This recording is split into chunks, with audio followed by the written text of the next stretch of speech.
After 3 years of building his career, planning our future, and believing in forever, Derek told me I was settling material, but not marriage material. I packed my things with quiet dignity. "You'll find someone who appreciates you," I said with a smile. When his business partner called me 6 months later, Derek had just lost his biggest client to the woman he left me for. "She destroyed everything we built," he whispered. "I need your help." As I hung up the phone, I realized my wedding dress fitting was in 2 hours, and the man I was marrying had been Derek's replacement in ways Derek would never understand. Before we jump back in, tell us where you're tuning in from, and if this story touches you, make sure you're subscribed. Because tomorrow, I've saved something extra special for you. The coffee shop where Derek Mitchell chose to end our 3-year relationship overlooked the harbor where we had shared our first kiss. The irony was not lost on me as I sat across from him in the same corner booth where he had once promised me forever, watching him struggle to find words that would somehow make his betrayal feel less devastating.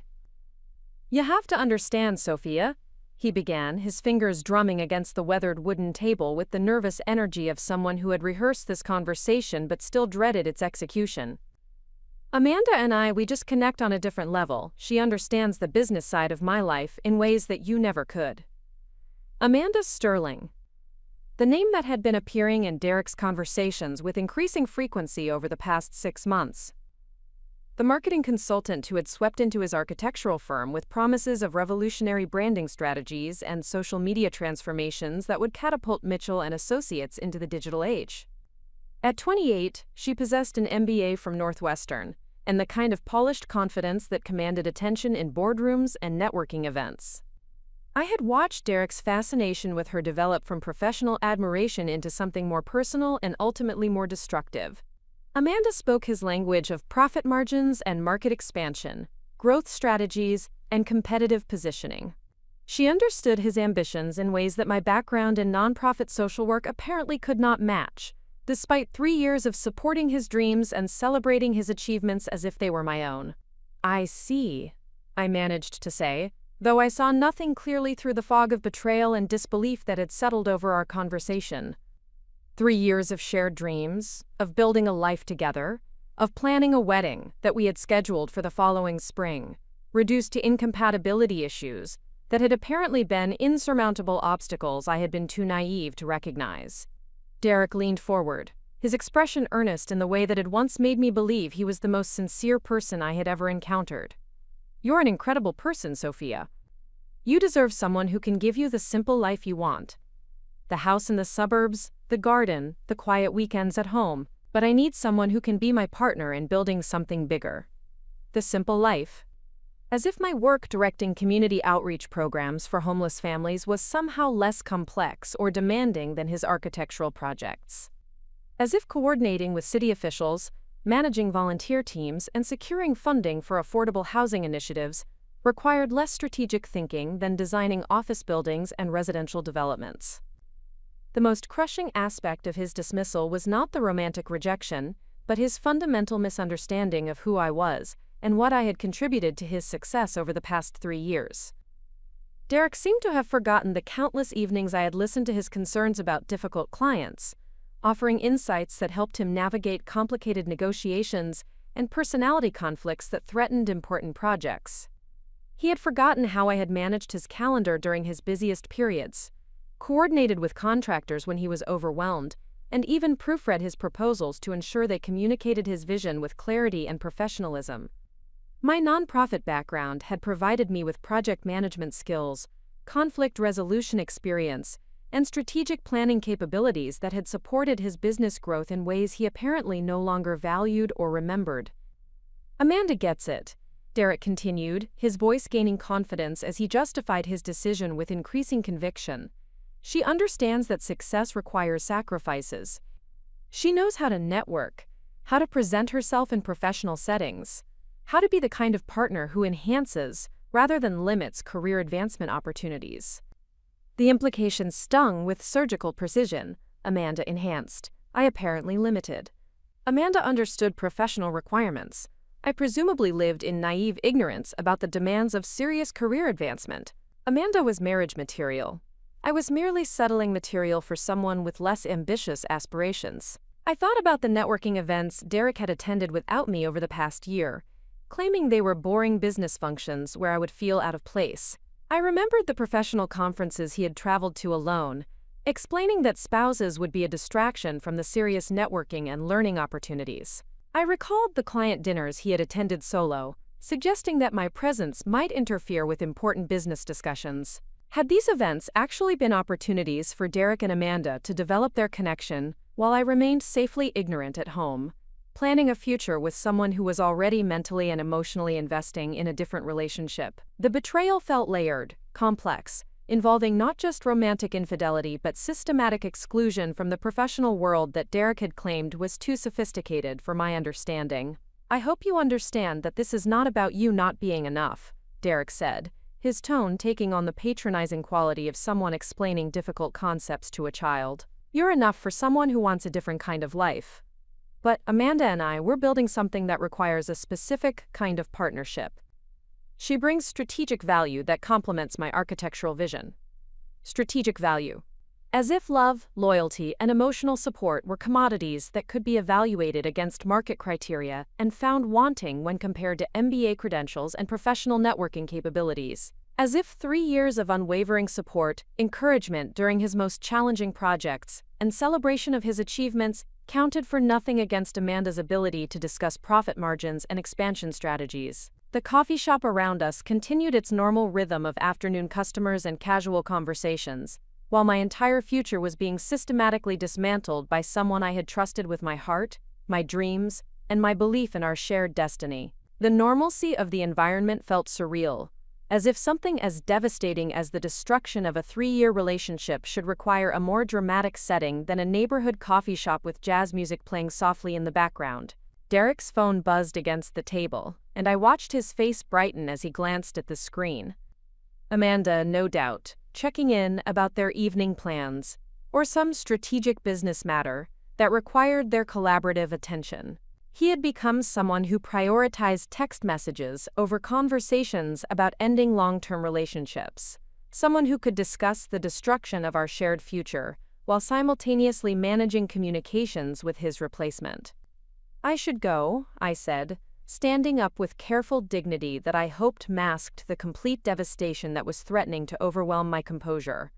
"I understand what you're telling me, and I appreciate your honesty about Amanda." Derek looked almost relieved that I was not going to create a scene or demand explanations that would complicate his transition from our relationship to his new partnership with Amanda. He had probably expected tears, accusations, or desperate attempts to change his mind about decisions that he had clearly been contemplating for months, while I remained obliviously planning our wedding and dreaming about our future together. "I really do hope you find happiness, Sophia," he said, rising to offer what I assumed was meant to be a comforting embrace. "You deserve someone who appreciates all the wonderful qualities you bring to a relationship. Someone who wants the kind of life you want." I stepped back, avoiding physical contact that would have felt like a mockery of the intimacy we had shared for 3 years. "Thank you for that," I replied with polite formality that surprised us both. "I hope your partnership with Amanda gives you everything you're looking for." Walking away from Derek and the coffee shop where our relationship had officially ended felt like moving through thick water, each step requiring conscious effort and determination not to collapse under the weight of rejection and betrayal. The afternoon sun cast long shadows across the harbor, and I found myself studying the boats anchored in the distance, wondering if their owners had ever experienced the particular devastation of discovering that someone they loved considered them fundamentally inadequate for the life they wanted to build. The drive home provided too much time for Derek's words to replay in my mind, each phrase cutting deeper as I understood the implications more fully. He had not just ended our relationship, he had dismissed my potential, my value, and my capacity to contribute to the kind of success he apparently craved. The rejection felt personal and professional, romantic and intellectual, comprehensive in its denial of my worth as a partner capable of supporting ambitious goals. My apartment, which had been gradually transformed over 3 years to accommodate Derek's presence and our shared future, now felt like a museum of discarded dreams. The architectural books he had left behind, the photos from trips we had taken together, the furniture we had chosen collaboratively for the home we had planned to share after our wedding. All of it seemed to mock my naive belief that love and loyalty were sufficient foundations for building a life together. The engagement ring on my finger caught the light from the window, reminding me that I would need to return it to Derek or decide what to do with a symbol of promises that had apparently been conditional on my ability to provide strategic value that I had never understood was being evaluated. The diamond felt heavy, weighted with the knowledge that it represented dreams Derek had been abandoning while I continued believing in our future together. The most painful realization was that Derek's assessment of my limitations might be accurate. Perhaps I was naive about the demands of serious career advancement. Perhaps my nonprofit background had not prepared me to be the kind of sophisticated partner who could contribute to building the empire Derek envisioned with Amanda. Perhaps settling material was exactly what I was, destined for a modest life with someone who lacked Derek's ambition and drive. The self-doubt that Derek's rejection had planted in my mind felt more devastating than the romantic betrayal. He had not just broken my heart, he had shaken my confidence in my own value and potential. The seeds of inadequacy he had sown would either destroy my belief in myself or ultimately motivate me to prove that his assessment had been catastrophically wrong about who I was and what I was capable of achieving. As evening approached and I sat alone in my apartment surrounded by the remnants of our shared life, I made a decision that would ultimately define the next chapter of my story. I would not allow Derek's limited vision of my potential to determine my future or my sense of self-worth. His rejection would become the catalyst for discovering strengths and capabilities that neither of us had recognized during our 3 years together. The transformation that was about to begin would prove that settling material and marriage material were artificial categories created by people who confused credentials with character, networking abilities with genuine value, and strategic partnerships with authentic love. Derek Mitchell was about to learn that some mistakes could not be undone, and some opportunities, once lost, never returned in the same form. The coffee shop conversation that had ended our relationship would ultimately become the first chapter of a story that Derek would deeply regret, not because I would seek revenge, but because I would discover that his replacement in my life would be everything he had failed to become, and everything he had convinced himself I did not deserve to find. Preparing and narrating this story took us a lot of time, so if you are enjoying it, subscribe to our channel, it means a lot to us. Now back to the story.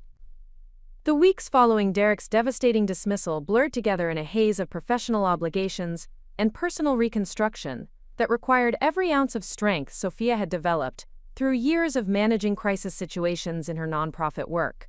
The Community Hope Foundation continued to demand her full attention, and the homeless families she served needed her expertise regardless of her personal turmoil. Sophia threw herself into her work with renewed intensity, finding solace in the tangible impact she could create for families facing genuine emergencies. The irony was not lost on her that while Derek had dismissed her contributions as simplistic, she was daily managing complex cases that required sophisticated problem-solving, strategic resource allocation, and delicate negotiations with city officials, property developers, and social service agencies. The Foundation's latest challenge involved securing temporary housing for 15 families who had been displaced when their apartment complex was condemned due to structural violations. The property management company had provided minimal notice, and the families faced homelessness during the approaching winter months, unless Sophia could coordinate emergency accommodations while advocating for their rights and compensation.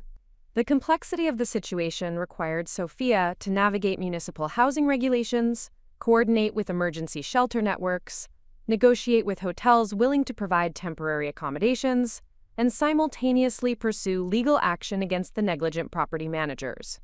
Her days began before dawn and extended well past midnight as she managed logistics that would challenge seasoned project managers in any corporate environment. During one particularly exhausting week, Sophia found herself working late in the Foundation's offices, reviewing legal documents, and coordinating with attorneys who were helping the displaced families pursue compensation claims. The building that housed Community Hope Foundation was shared with several other nonprofit organizations and a small law firm that specialized in social justice cases. The law firm Brennan and Associates occupied the top 2 floors of the converted warehouse that served as headquarters for various organizations dedicated to community service and advocacy work. Sophia had occasionally encountered their attorneys in the shared conference rooms and break areas, but had never interacted significantly with the firm's partners or senior staff. James Brennan had built his practice around representing underrepresented communities in cases involving housing discrimination, employment rights, and corporate accountability. At 35, he had established a reputation for taking on challenging cases that larger firms avoided due to their complexity or limited financial prospects. His approach to legal practice emphasized social impact over profit maximization, though his success rate and client satisfaction had generated sufficient revenue to support a growing team of dedicated attorneys and support staff. James had been observing Sophia's work patterns for several months without her awareness. The foundation's offices shared a wall with his conference room, and the intensity of her late-night phone calls, the complexity of her coordination efforts, and her obvious dedication to client welfare had captured his professional attention and personal admiration. The evening when their paths finally intersected occurred during Sophia's most challenging week, managing the displaced family's crisis. James was working late on a similar case involving tenant rights when he heard Sophia's conversation with a city housing official who was attempting to minimize the municipality's responsibility for emergency accommodations.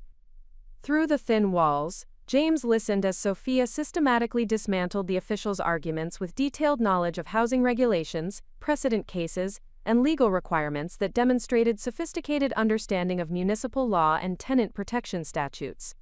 Her approach combined compassionate advocacy with strategic legal reasoning that impressed James as much as any courtroom presentation he had witnessed. The conversation concluded with the city official agreeing to provide emergency vouchers for hotel accommodations and commit to expedited processing of the family's permanent housing applications.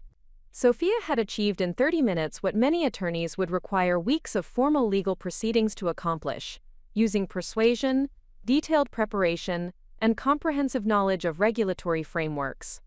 James found himself curious about the woman whose voice he had been hearing through the walls, whose problem-solving capabilities seemed to match those of his most experienced attorneys, and whose dedication to client welfare extended far beyond normal business hours.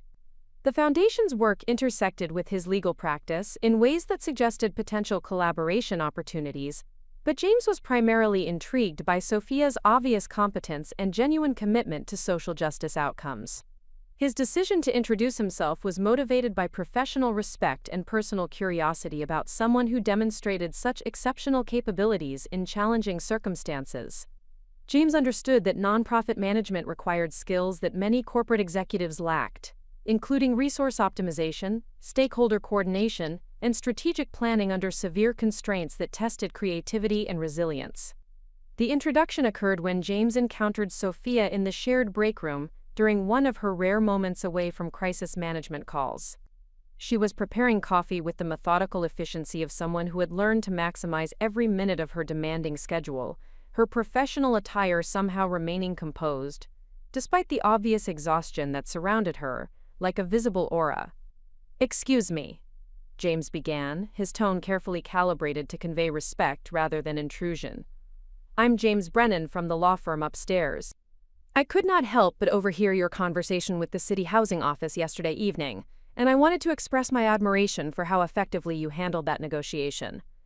Sophia's initial reaction combined surprise with the wariness of someone who had recently learned that professional interactions could conceal personal agendas or ulterior motives. Her experience with Derek had made her cautious about accepting compliments from men who might be evaluating her through lenses that reduced her professional capabilities to personal characteristics or romantic potential. "Thank you," she replied with polite formality that maintained appropriate professional distance while acknowledging his recognition. "The families I work with deserve aggressive advocacy, and city officials often respond better to detailed preparation than emotional appeals." James recognized the subtle barriers in Sophia's response and adjusted his approach accordingly, focusing on professional respect rather than personal charm. "Your knowledge of municipal housing law was impressive. Have you considered pursuing formal legal education? Your natural instincts for legal strategy are exceptional." The suggestion caught Sophia off guard, not because it was inappropriate, but because it represented a type of recognition that Derek had never offered, despite 3 years of witnessing her problem-solving capabilities and analytical thinking. James saw potential for advancement and development, where Derek had seen limitations that prevented serious career growth. "I have considered law school occasionally," Sophia admitted, her professional guard lowering slightly as she recognized genuine respect in James's evaluation of her capabilities. "But the time and financial commitment would be challenging while maintaining my current responsibilities to the foundation and the families we serve." James nodded with understanding that reflected his own experience balancing idealistic goals with practical constraints that often limited career options for individuals committed to social justice work. The legal profession needs people who understand community challenges from direct experience rather than theoretical study. Your combination of practical knowledge and advocacy skills would be valuable in any legal context. The conversation continued for several minutes, covering Sophia's background in nonprofit management, her educational history in social work, and her long-term goals for expanding Community Hope Foundation's impact on housing policy and tenant rights. James listened with professional interest that gradually revealed personal admiration for her dedication and strategic thinking. Their interaction was interrupted by Sophia's phone ringing with another crisis requiring immediate attention. But James had learned enough about her capabilities and character to understand that Derek Mitchell had made a catastrophic error in judgment when he dismissed her as someone who lacked the sophistication necessary for serious professional partnership. Over the following weeks, James found opportunities to continue their professional conversations during brief encounters in shared building spaces.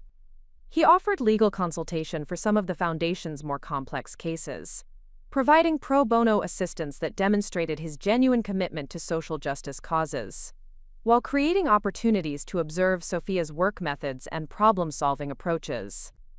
The collaboration revealed that Sophia possessed intuitive understanding of legal principles that many law school graduates struggled to master after years of formal education. Her approach to case preparation was thorough and systematic, her client communication was both compassionate and professionally appropriate, and her strategic thinking about long-term solutions impressed James as sophisticated and innovative. James began to understand that Sophia represented exactly the type of talent that the legal profession desperately needed, but rarely attracted, due to financial barriers and cultural assumptions about appropriate backgrounds for legal careers. Her combination of practical experience, analytical capabilities, and genuine commitment to client welfare made her more valuable than many attorneys who possessed impressive credentials but lacked real-world understanding of community challenges. The professional relationship that developed between James and Sophia was built on mutual respect and shared commitment to social justice outcomes rather than romantic attraction or personal chemistry. James appreciated Sophia's competence and dedication. Sophia valued James's recognition of her capabilities and his willingness to provide developmental opportunities that could enhance her effectiveness in serving vulnerable populations. Their collaboration on several challenging cases demonstrated that Sophia's problem-solving abilities and strategic thinking were not limited by her lack of formal legal education. She approached complex regulatory challenges with creativity and persistence that generated solutions James had not considered, using her deep understanding of community needs to inform legal strategies that were both innovative and practical. The most significant case they worked on together involved challenging a property development company that was attempting to demolish affordable housing units in favor of luxury condominiums without providing adequate relocation assistance to displaced tenants. The case required coordinating between multiple legal jurisdictions, organizing tenant advocacy efforts, and developing media strategies that would generate public pressure for policy changes. Sophia's role in the case extended far beyond administrative support to include strategic planning, stakeholder coordination, and policy research that contributed substantially to their ultimate success in securing both compensation for displaced tenants and modifications to municipal development policies that would prevent similar situations in the future. James observed Sophia's performance throughout the challenging case with growing recognition that she possessed capabilities that exceeded those of many attorneys in his professional network. Her dedication, analytical thinking, and strategic vision represented exactly the type of talent that could transform legal practice, from routine case management to genuine social impact advocacy. The success of their collaboration led James to begin considering how he might create opportunities for Sophia to develop her obvious legal instincts through formal education or alternative pathways that would allow her to maximize her potential impact on social justice issues. Her combination of practical experience and analytical sophistication represented an unusual asset that deserved appropriate recognition and development. As winter approached and Sophia successfully resolved the housing crisis that had consumed months of intensive work, James found himself increasingly impressed by her resilience, competence, and unwavering commitment to serving others, despite personal challenges that she had never discussed but which he suspected were significant, based on her occasional moments of vulnerability and determination. James Brennan was beginning to understand that Sophia represented far more than an effective nonprofit manager or potential legal colleague. She embodied the type of person who could transform not only legal practice, but also the life of someone fortunate enough to recognize her exceptional qualities and support her continued growth toward achieving her full potential. The observation period was drawing to a close, and James was preparing to take actions that would demonstrate his recognition of Sophia's value in ways that would surprise her and ultimately validate her worth, in manner that Derek Mitchell had been incapable of understanding or appreciating. The invitation arrived on a Tuesday morning when Sophia was reviewing case files for 3 families who had been denied emergency housing assistance due to bureaucratic technicalities that she suspected violated federal housing regulations. The email from James Brennan was formal yet personal, requesting a meeting to discuss potential collaborative opportunities that could expand both organizations' impact on housing justice initiatives. Sophia studied the message with careful attention to its professional tone and specific references to cases they had worked on together over the past month. James had demonstrated consistent respect for her expertise and genuine commitment to social justice outcomes, but his request for a private meeting triggered the wariness that Derek's betrayal had embedded in her approach to professional relationships with men who might harbor personal agendas. The meeting was scheduled for Thursday evening at James's office, after regular business hours when their conversation would not be interrupted by phone calls or client emergencies. Sophia arrived precisely on time, carrying a portfolio of documentation related to ongoing cases and preliminary research she had conducted about potential policy advocacy initiatives that could address systemic housing discrimination. James's office reflected his commitment to social justice work through its careful balance of professional competence and community engagement. Law books lined the walls alongside photographs of successful client outcomes, community events, and recognition awards from advocacy organizations. The space conveyed serious legal expertise while maintaining the accessibility and warmth that characterized effective community-oriented practice. The conversation began with James expressing appreciation for Sophia's contributions to their recent collaborative efforts and acknowledging the exceptional results they had achieved through coordinated legal and advocacy strategies. His recognition was specific and detailed, demonstrating genuine understanding of her strategic thinking and problem-solving capabilities, rather than superficial compliments about her dedication or enthusiasm. The Patterson case outcome exceeded what I thought was possible when we started, James began, referring to their successful challenge of the property development company's displacement practices. Your understanding of municipal housing regulations and ability to coordinate between multiple stakeholder groups was instrumental in achieving both immediate relief for affected families and long-term policy changes that will benefit future cases. Sophia appreciated his precise acknowledgement of her contributions while remaining cautious about the direction their conversation might take. Professional recognition was valuable, but Derek had taught her to question whether men who praised her capabilities were genuinely interested in her professional development, or were using appreciation as a pathway toward personal relationships that could complicate her career advancement. James continued by outlining his observations of her legal instincts and analytical capabilities, explaining that her approach to case development and problem-solving demonstrated sophisticated understanding of legal principles that many formally educated attorneys struggled to master. His evaluation was thorough and professional, focusing on specific examples of her strategic thinking rather than general personality characteristics. I have been considering how to expand my practice's impact on housing justice issues, James explained, his tone becoming more serious as he approached the central purpose of their meeting. The combination of legal expertise and community advocacy knowledge that you bring to cases represents exactly the type of integrated approach that could transform how we address systemic discrimination and policy failures. The proposal that James presented surprised Sophia with its scope and potential implications for her career trajectory. He offered to sponsor her legal education through a part-time program that would allow her to maintain her current responsibilities at Community Hope Foundation, while developing formal legal credentials that would enhance her advocacy effectiveness and create opportunities for expanded impact. The financial support would cover tuition costs, textbooks, and related educational expenses, while his firm would provide practical legal experience through internship opportunities that would complement her academic studies. James emphasized that his investment in her education was motivated by recognition of her exceptional potential and belief that her combination of practical experience and analytical capabilities would benefit both the legal profession and the communities she served. Sophia's initial reaction combined excitement with overwhelming anxiety about accepting such substantial support from someone she had known for only a few months. The opportunity represented everything she had dreamed about during her undergraduate studies, when financial constraints had prevented her from pursuing legal education despite strong academic performance and obvious interest in advocacy work.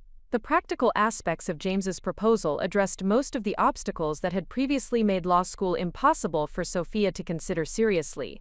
The part-time program would allow her to maintain her income from Community Hope Foundation while pursuing her education, and the practical experience through his firm would provide real-world application of legal concepts that would enhance her learning and professional development. However, Sophia's experience with Derek had created deep skepticism about accepting significant support from men who claimed to recognize her potential, but might ultimately expect personal returns on their professional investments. She needed to understand James's motivations clearly before committing to an arrangement that could create complicated obligations or expectations beyond the professional development he was explicitly offering. "This is an incredibly generous offer," Sophia replied carefully, her tone conveying appreciation while maintaining appropriate professional distance. "I need to understand what you would expect in return for this level of investment in my education and development." James appreciated her direct question and responded with equal transparency about his expectations and motivations. He explained that his law practice had reached a point where expansion required additional attorneys who shared his commitment to social justice work and possessed the community knowledge necessary for effective advocacy in housing, employment, and civil rights cases. Sophia's unique combination of practical experience and demonstrated legal instincts represented exactly the type of talent that his firm needed, but had difficulty finding through traditional recruitment methods. Most law school graduates lacked real-world understanding of community challenges and required extensive training to develop the client relationship skills and strategic thinking that Sophia already possessed. The investment in her legal education would ultimately benefit his practice by developing an attorney who understood both legal theory and practical application, who possessed established relationships within the community advocacy network, and who demonstrated genuine commitment to social justice outcomes rather than profit maximization that motivated many legal professionals. James emphasized that their collaboration would be structured as a professional partnership based on mutual benefit, rather than a mentorship arrangement that created hierarchical obligations or personal indebtedness. Sophia would contribute her existing expertise and community relationships while developing legal credentials that would enhance her effectiveness and create opportunities for advancement within the firm. The conversation addressed practical considerations, including the timeline for legal education completion, the specific areas of law that would be most relevant to her career goals, and the types of cases she would work on during her internship period. James provided detailed information about the part-time law program, its academic requirements, and the support systems available to working students who are managing multiple professional and educational responsibilities. Sophia asked thoughtful questions about career advancement prospects, the firm's growth plans, and how her role might evolve as she completed her legal education and gained practical experience. James's responses demonstrated serious consideration of her long-term professional development and genuine interest in creating opportunities that would allow her to maximize her potential impact on social justice issues. The discussion revealed James's sophisticated understanding of the challenges facing nonprofit advocates who lacked formal legal training but possessed valuable expertise and community relationships that traditional legal education programs rarely provided. His approach to professional development emphasized leveraging existing strengths while addressing credential gaps that limited advancement opportunities. Sophia found herself increasingly impressed by James's strategic thinking about professional development and his comprehensive understanding of the barriers that prevented talented individuals from accessing legal careers. Despite possessing relevant capabilities and genuine commitment to social justice work, his proposal addressed both immediate practical needs and long-term career advancement goals. The most compelling aspect of James's offer was his recognition of her current value and potential future contributions, rather than his willingness to transform someone he perceived as inadequately prepared for serious professional responsibilities. Unlike Derek's dismissal of her capabilities, James was offering to invest in developing talents he already recognized and respected.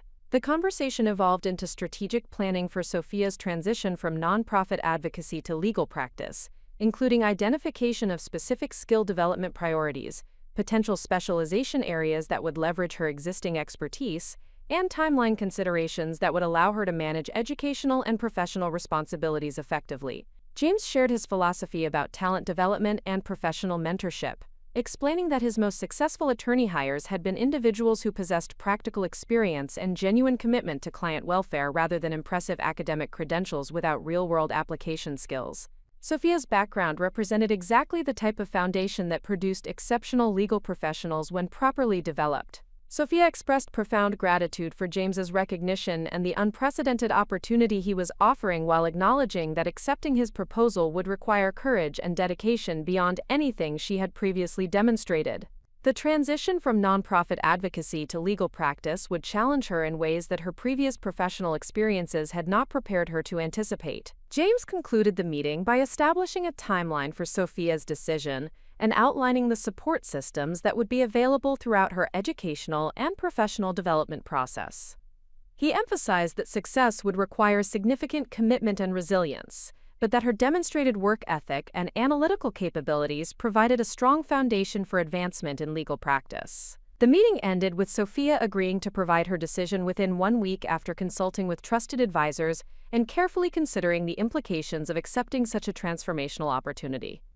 James provided her with additional information about the law program, sample coursework, and examples of career pathways that similar transitions had produced for other attorneys in his professional network.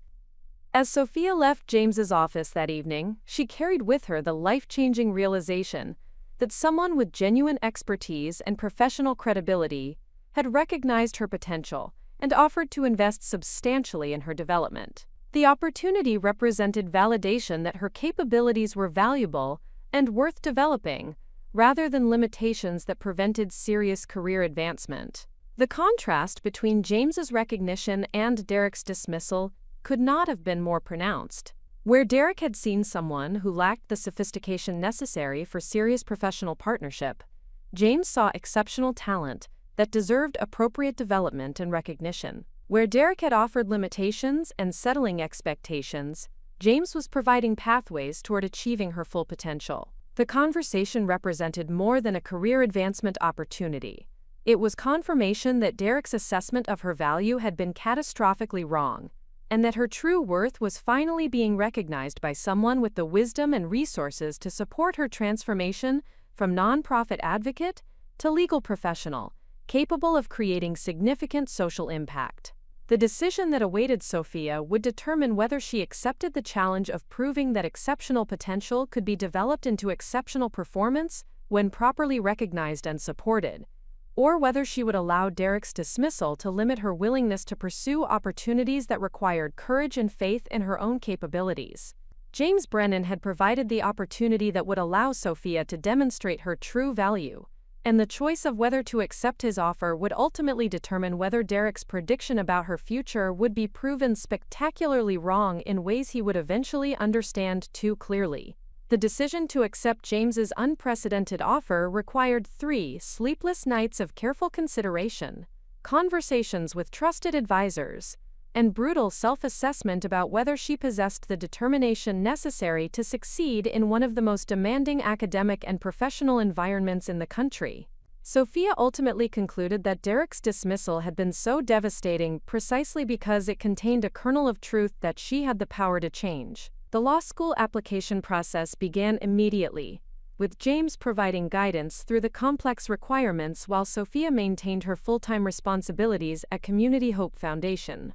The compressed timeline required extraordinary focus and organization as she prepared for the law school admission test, while managing ongoing cases involving 17 families who were navigating various stages of housing crisis resolution. Sophia converted her small apartment into a comprehensive study center that reflected the intensity of her commitment to proving that Derek's assessment of her limitations had been catastrophically wrong.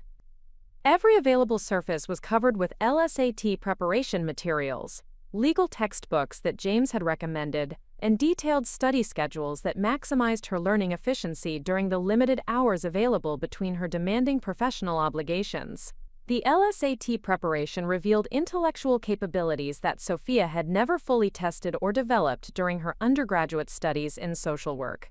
The logical reasoning sections challenged her to think with precision and analytical rigor that exceeded the requirements of her nonprofit management role, while the reading comprehension components demanded sustained concentration and critical analysis that pushed her cognitive abilities to new levels. James arranged for Sophia to work with a private tutor who specialized in helping working professionals prepare for law school entrance examinations. The tutoring sessions occurred during lunch breaks and weekend mornings, requiring Sophia to maintain perfect attendance while managing her regular caseload and coordinating emergency interventions for families facing immediate displacement or service denials. The most challenging aspect of the preparation period involved developing confidence in her intellectual capabilities after years of Derek's subtle undermining of her analytical potential. His dismissive comments about her simple aspirations had planted seeds of doubt about whether she possessed the sophisticated thinking necessary for success in academic and professional environments that demanded excellence rather than mere competence. The tutoring sessions gradually revealed that Sophia's analytical capabilities exceeded those of many students who possessed prestigious undergraduate credentials, but lacked her practical experience with complex problem-solving under pressure. Her years of managing crisis situations had developed cognitive flexibility and strategic thinking that traditional academic preparation rarely provided. The practice examinations demonstrated consistent improvement as Sophia learned to apply her intuitive problem-solving abilities to the structured analytical frameworks that law school admissions tests were designed to evaluate. Her scores progressed from initial performance that reflected her unfamiliarity with standardized testing formats to results that placed her in the top quartile of test takers nationwide.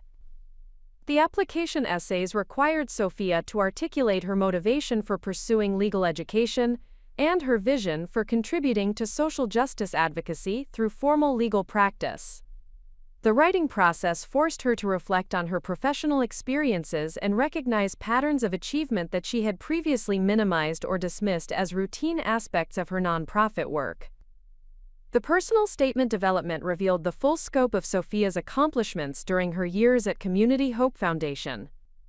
Her case outcomes included successful advocacy for policy changes that had benefited hundreds of families, innovative program development that had increased organizational efficiency by 30%, and strategic partnerships that had expanded funding sources and community support for housing justice initiatives.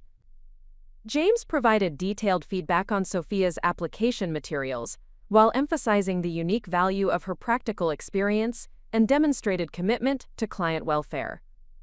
His perspective helped her understand that her nonprofit background represented a competitive advantage, rather than a limitation that required apologetic explanation or compensatory credentials. The law school interviews were scheduled during the most intensive period of Sophia's preparation, requiring her to travel to 3 different universities while maintaining her professional responsibilities and continuing her LSAT preparation. The interview process tested her ability to articulate complex ideas about social justice, legal theory, and professional goals under pressure from admissions committees who were evaluating her potential for academic success. The most challenging interview occurred at the state university that offered the part-time program James had recommended for working professionals. The admissions committee questioned her about the feasibility of managing law school coursework while maintaining her current position, her specific career goals, and her understanding of the academic rigor that legal education would require. Sophia's responses demonstrated sophisticated understanding of the challenges she would face, while emphasizing her proven ability to manage competing demands and maintain high-performance standards under pressure. Her practical experience with legal research, client advocacy, and complex case management provided concrete evidence of her readiness for advanced academic work in legal studies.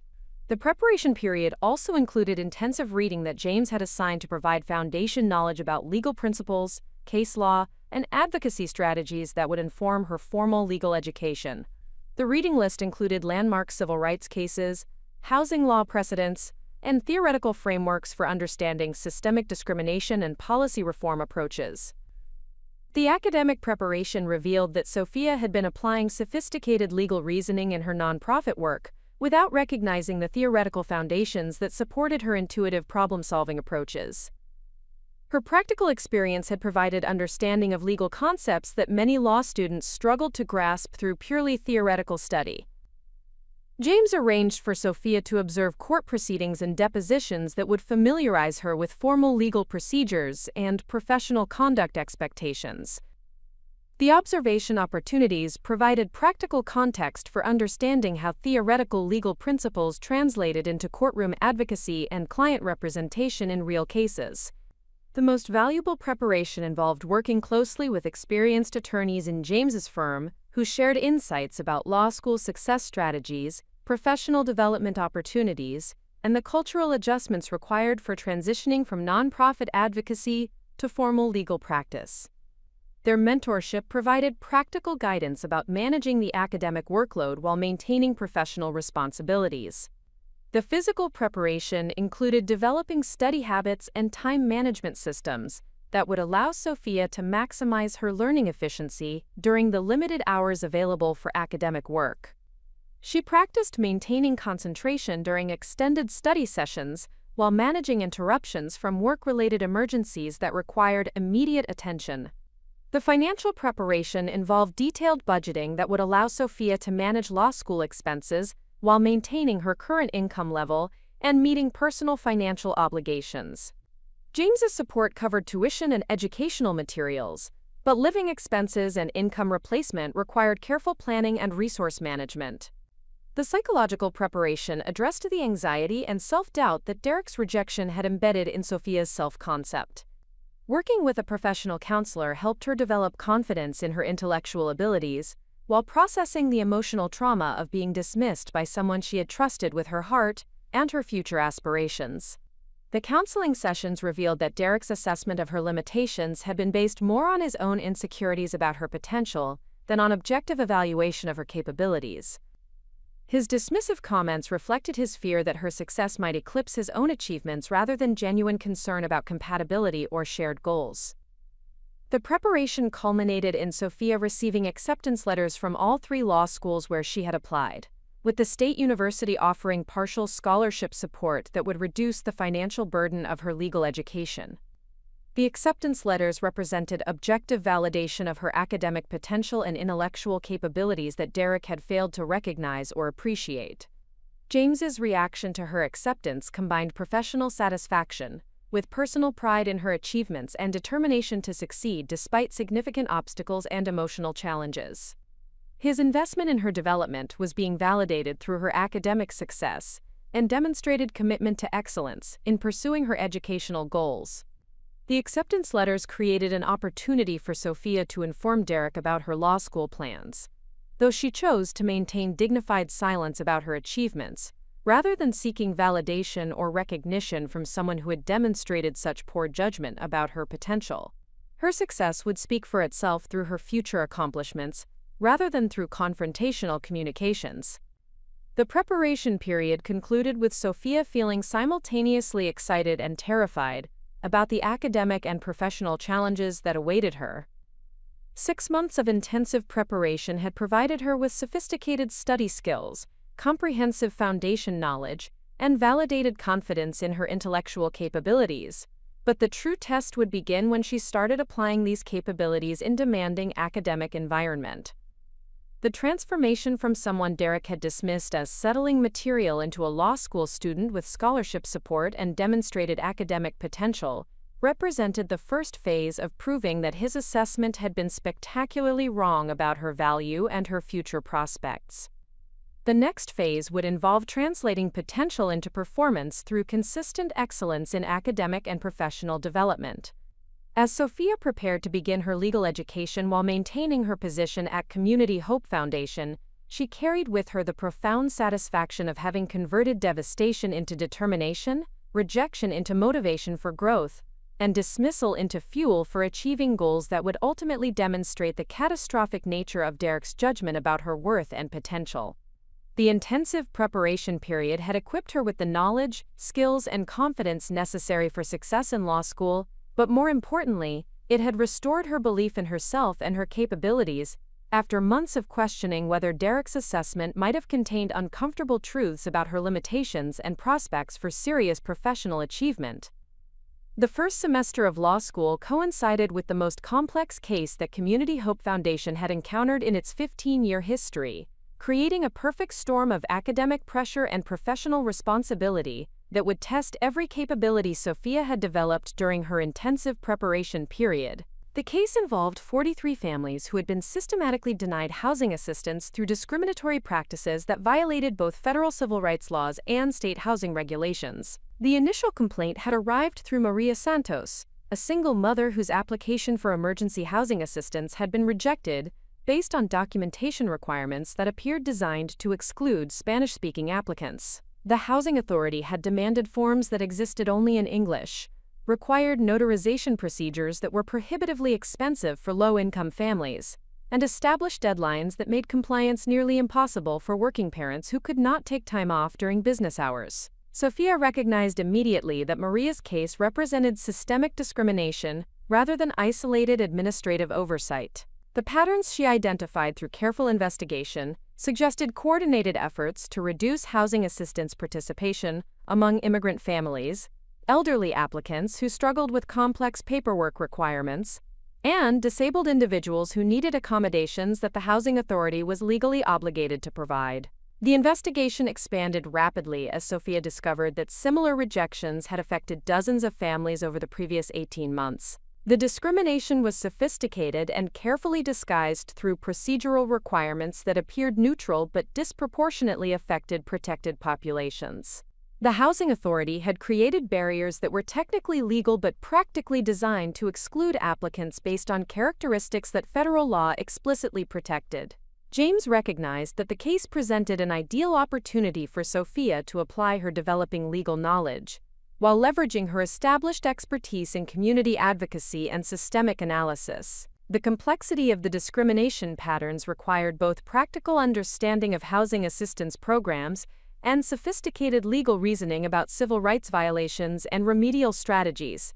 The challenge became overwhelming when Sophia realized that her law school coursework in constitutional law, civil procedure, and legal research methods directly supported the analytical work required for the housing discrimination case. Her academic studies provided theoretical frameworks for understanding the legal principles that supported her intuitive recognition of discriminatory practices and procedural violations. The integration of academic learning with practical application created extraordinary demands on Sophia's time and intellectual energy.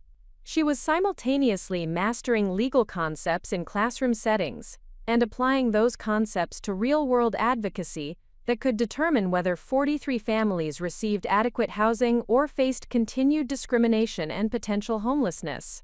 The first major challenge emerged when the housing authority hired expensive legal representation that attempted to dismiss the discrimination complaint through procedural objections and technical challenges to Community Hope Foundation's legal standing to represent affected families. The defense strategy required Sophia to respond with sophisticated legal arguments about organizational advocacy rights and class action procedures that she was learning in her civil procedure course. James provided guidance and oversight but emphasized that Sophia needed to develop independent legal reasoning capabilities that would serve her throughout her career.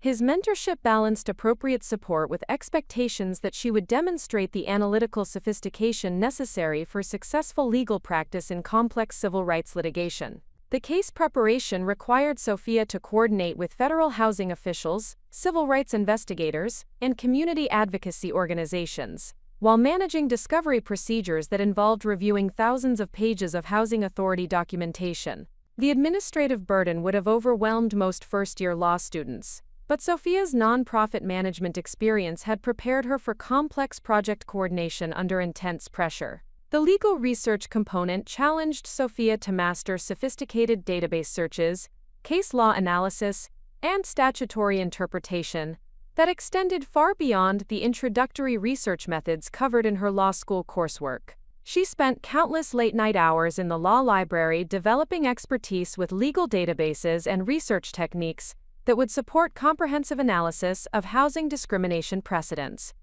The most demanding aspect involved preparing legal briefs that met federal court standards, while maintaining the compelling narrative voice that made civil rights violations emotionally accessible to judges who might view housing discrimination as abstract legal theory, rather than human tragedy affecting real families with children and elderly members facing winter without adequate shelter. Sophia's first brief exceeded 50 pages of detailed legal analysis that combined case law citations with factual documentation of discriminatory practices and constitutional arguments about equal protection violations. The document represented the culmination of months of intensive research and legal reasoning that demonstrated her rapid development from nonprofit advocate to competent legal professional. James reviewed her work with the critical attention that senior partners typically reserved for experienced associates, providing feedback that challenged her legal reasoning while acknowledging the exceptional quality of her research and analytical sophistication. His evaluation confirmed that Sophia's legal instincts and writing capabilities exceeded those of many attorneys with years of formal practice experience. The housing authority's response to Sophia's legal brief revealed that their expensive legal representation had underestimated both the strength of her legal arguments and the comprehensive nature of her factual investigation.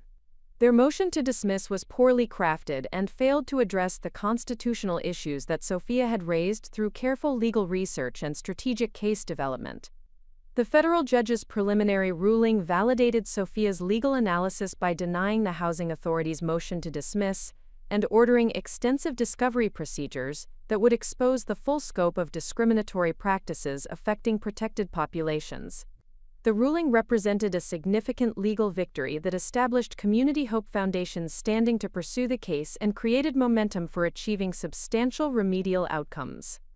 The success generated immediate recognition within the legal community about Sophia's exceptional capabilities and the innovative approach that Brennan and Associates was taking towards civil rights advocacy. Several experienced civil rights attorneys contacted James to express interest in collaborating on similar cases and to inquire about Sophia's availability for consultation on complex discrimination matters. The media attention surrounding the case created opportunities for Sophia to speak at legal conferences and community forums about the intersection of legal advocacy and community organizing in addressing systemic discrimination. Her presentations demonstrated sophisticated understanding of both legal theory and practical implementation strategies that impressed audiences of experienced attorneys and policy advocates. The public speaking opportunities revealed Sophia's natural ability to communicate complex legal concepts to diverse audiences while maintaining the compelling narrative approach that made abstract legal principles emotionally accessible and politically urgent. Her communication skills complemented her legal analytical capabilities to create unusual effectiveness in advocacy settings. The case development continued throughout Sophia's first semester of law school, creating a perfect laboratory for applying constitutional law principles, civil procedure requirements, and legal research methodologies to real-world advocacy that generated measurable outcomes for vulnerable populations. Her academic performance improved as she gained practical experience with legal concepts that many students struggled to understand through purely theoretical study. The integration of academic and practical learning accelerated Sophia's professional development in ways that traditional law school education rarely provided. Her combination of theoretical knowledge and hands-on experience with complex litigation created capabilities that positioned her for advanced responsibilities during her second semester and beyond. The most significant personal impact involved Sophia's growing confidence in her intellectual capabilities and professional judgment, as she successfully managed challenges that would have overwhelmed most first-year law students. The case outcomes provided objective validation of her legal reasoning and strategic thinking that overcame any remaining doubts about her potential for success in sophisticated legal practice. The housing discrimination case ultimately resulted in a comprehensive settlement agreement that required the housing authority to modify discriminatory procedures, provide retraining for staff members, implement multilingual application processes, and establish oversight mechanisms to prevent future violations. The settlement also included financial compensation for affected families and funding for Community Hope Foundation to monitor compliance with remedial requirements. The settlement represented one of the largest housing discrimination recoveries in the state's history and established important precedents for challenging similar discriminatory practices in other jurisdictions. Sophia's role in achieving these outcomes demonstrated that her transition from nonprofit advocacy to legal practice was producing exceptional results that benefited both her professional development and the communities she served. James's evaluation of Sophia's performance throughout the challenging case confirmed his initial assessment of her exceptional potential and validated his investment in her legal education. Her combination of analytical sophistication, practical experience, and genuine commitment to client welfare represented exactly the type of talent that could transform legal practice and generate significant social impact through strategic advocacy. The success of the housing discrimination case created demand for Sophia's involvement in additional complex matters while she continued her law school studies. The growing recognition of her capabilities within the legal community suggested that her career trajectory would continue accelerating as she completed her formal legal education and developed additional expertise through practical experience. As the semester concluded and Sophia prepared for final examinations that would determine her academic standing, she reflected on the extraordinary transformation that had occurred since Derek's devastating rejection. The first major challenge of her legal career had proven that his assessment of her limitations had been spectacularly wrong, and that her capabilities far exceeded what either of them had understood during their relationship.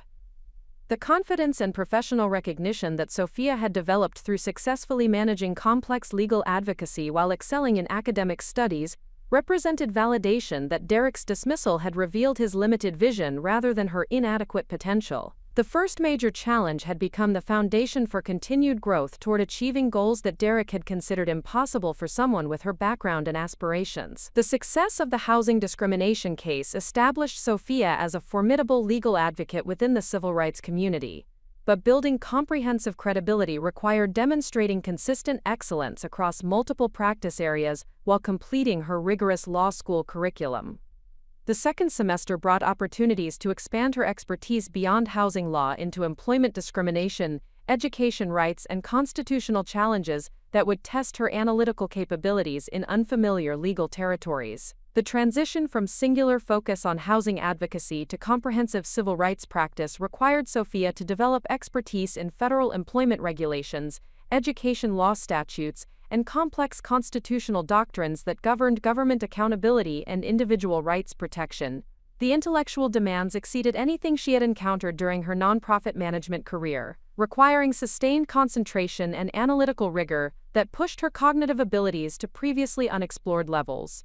James structured Sophia's professional development to complement her academic studies by assigning cases that would provide practical application of legal concepts she was learning in constitutional law, administrative law, and civil procedure courses.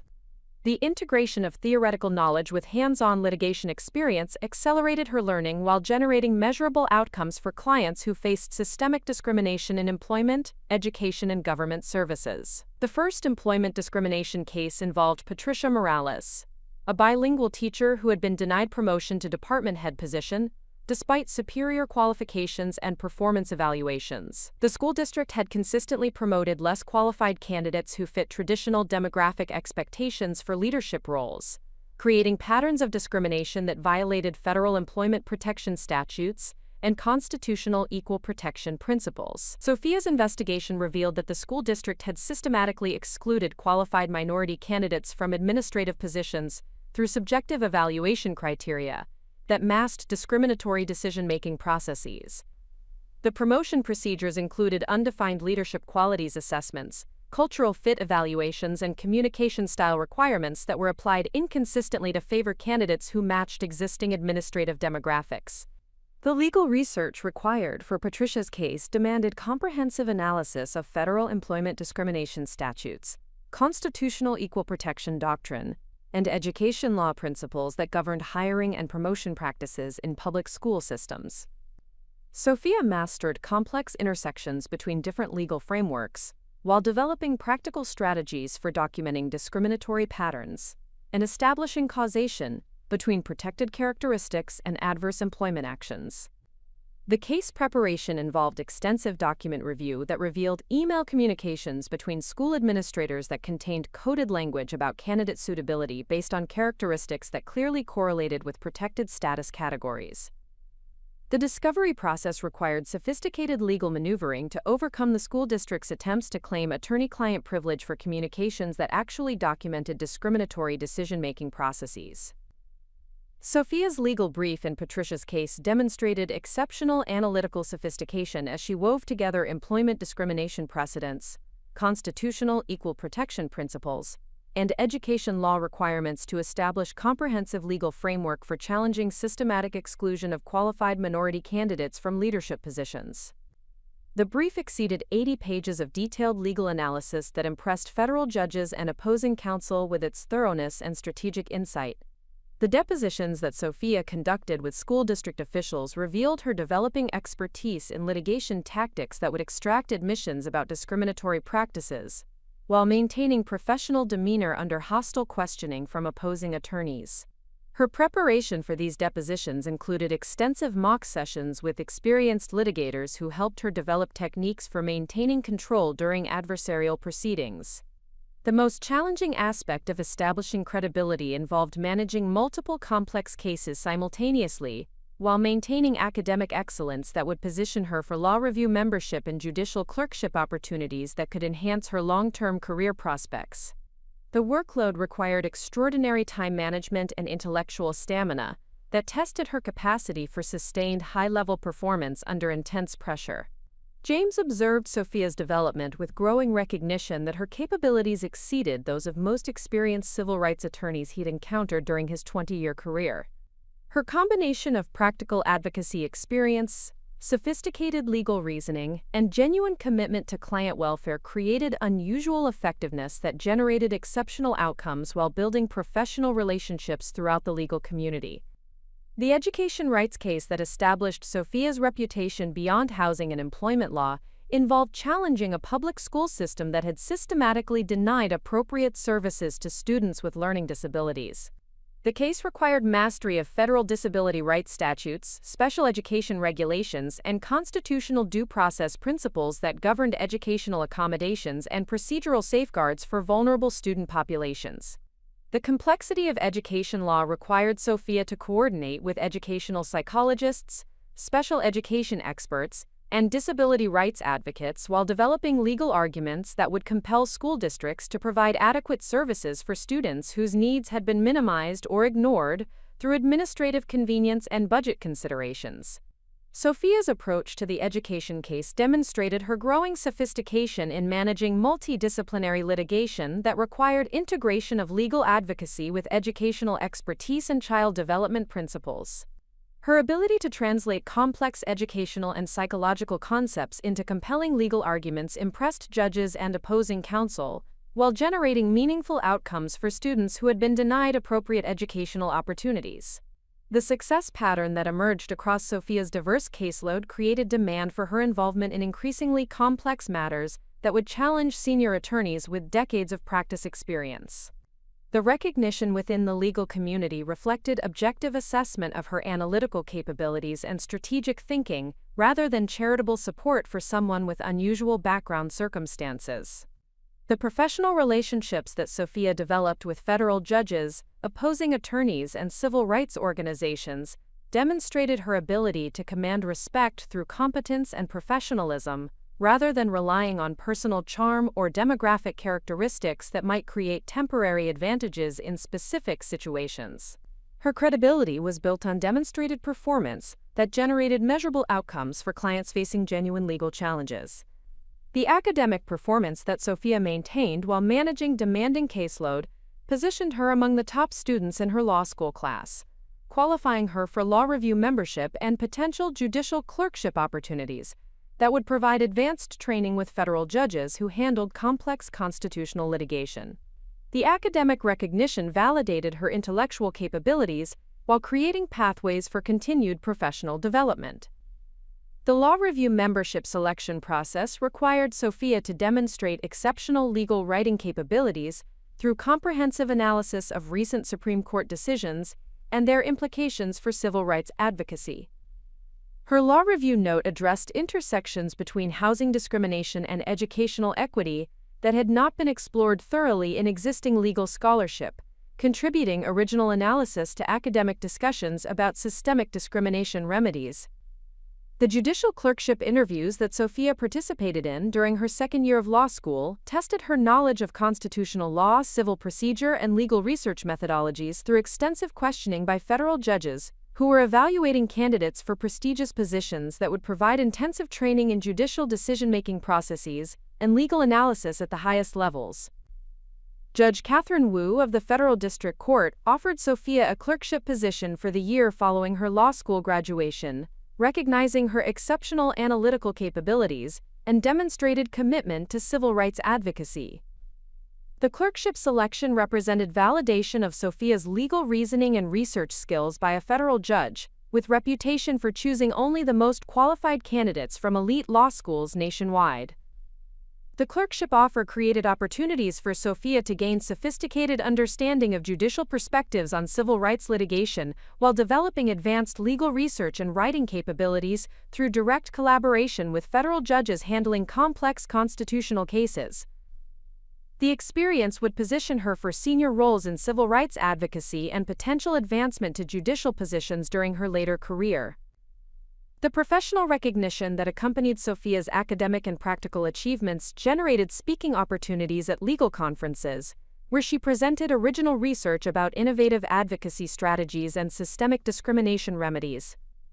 Her presentations demonstrated sophisticated understanding of legal theory and practical implementation that impressed audiences of experienced civil rights attorneys and policy advocates. The conference presentations established Sophia as emerging thought leader in civil rights advocacy, whose perspectives on litigation strategy and policy reform were sought by established organizations and legal publications. The recognition reflected genuine assessment of her intellectual contributions, rather than novelty interest in her unusual pathway from nonprofit advocacy to legal practice. The media attention surrounding Sophia's successful cases and academic achievements created profile that attracted potential clients and collaborative opportunities, while maintaining appropriate professional boundaries and client confidentiality requirements.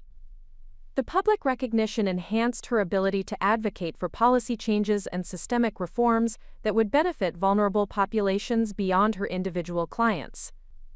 The credibility that Sophia established through consistent excellence across multiple practice areas while maintaining academic distinction created foundation for continued growth toward senior leadership roles in civil rights advocacy and potential judicial appointments that would allow her to influence legal precedents and policy development at the highest levels of government.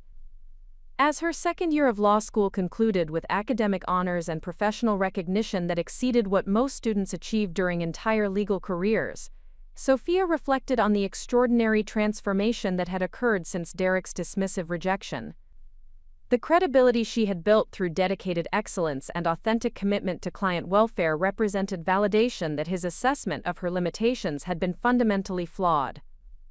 The professional relationships, academic achievements, and client outcomes that defined Sophia's emerging legal career demonstrated capabilities that far exceeded Derek's understanding of her potential during their relationship.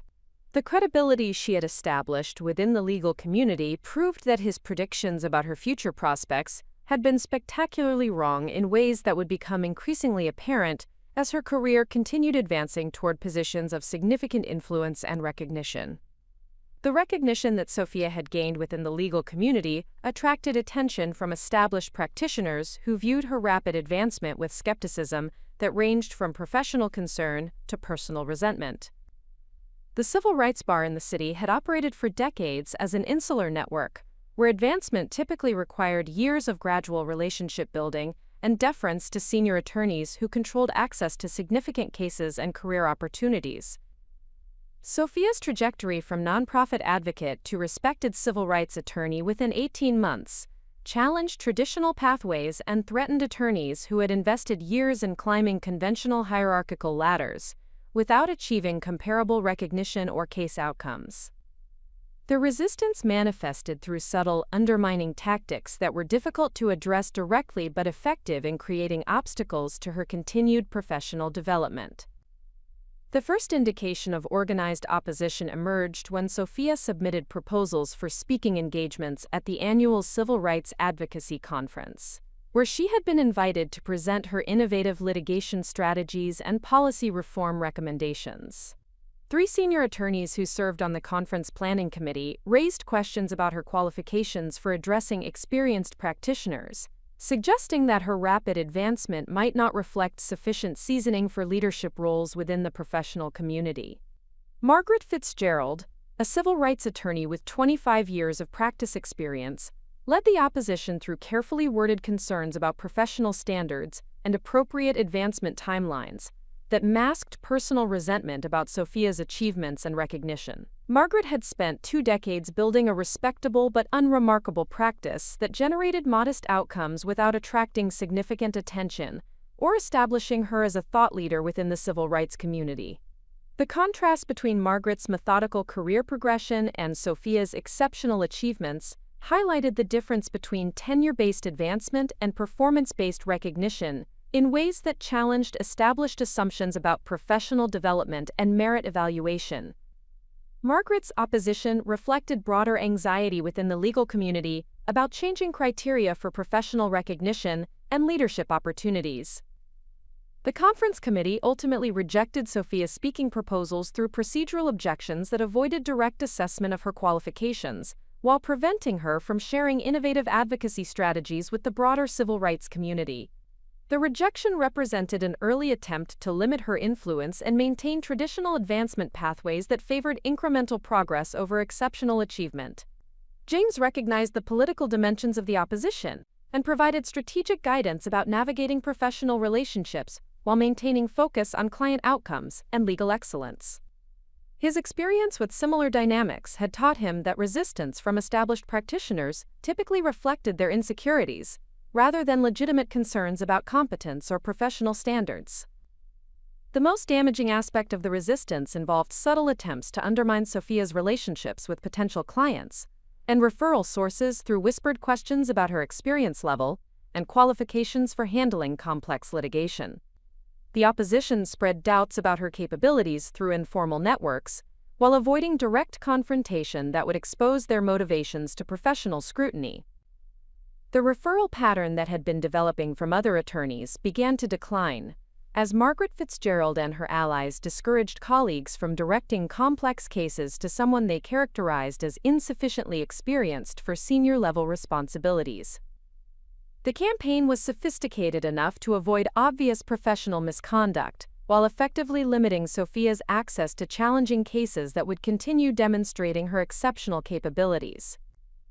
The opposition escalated when Sophia was nominated for membership in the State Bar Civil Rights Section's Executive Committee, a position that would provide influence over policy advocacy priorities and professional development initiatives. Margaret organized resistance to the nomination through arguments about the importance of seasoning and gradual advancement that maintained traditional hierarchical structures within the civil rights community. The nomination process revealed the full extent of resistance from attorneys who viewed Sophia's advancement as threatening to established order and their own professional standing. The opposition was characterized by coded language about experience requirements and professional maturity that concealed concerns about changing advancement criteria and recognition patterns that might disadvantage attorneys who had followed conventional career pathways. Sophia addressed the resistance through continued excellence in case outcomes and client representation that provided objective evidence of her capabilities while maintaining professional demeanor when confronted with undermining tactics and whispered criticisms. Her response demonstrated maturity and strategic thinking that contrasted favorably with the petty behavior exhibited by her detractors. The support that Sophia received from federal judges, opposing counsel, and clients provided counterweight to the opposition from within the civil rights community. Judge Catherine Wu publicly endorsed Sophia's nomination to the executive committee, citing her exceptional legal reasoning and innovative advocacy strategies that had generated significant victories for vulnerable populations.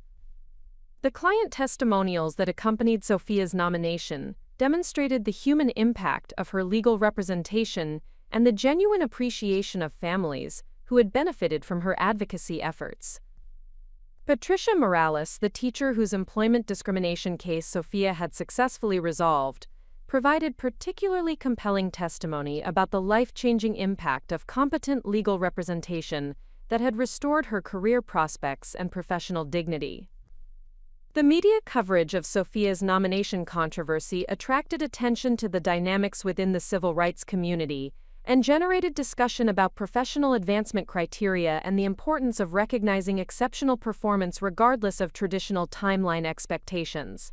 The public scrutiny created pressure for fair evaluation of her qualifications based on demonstrated competence rather than political considerations.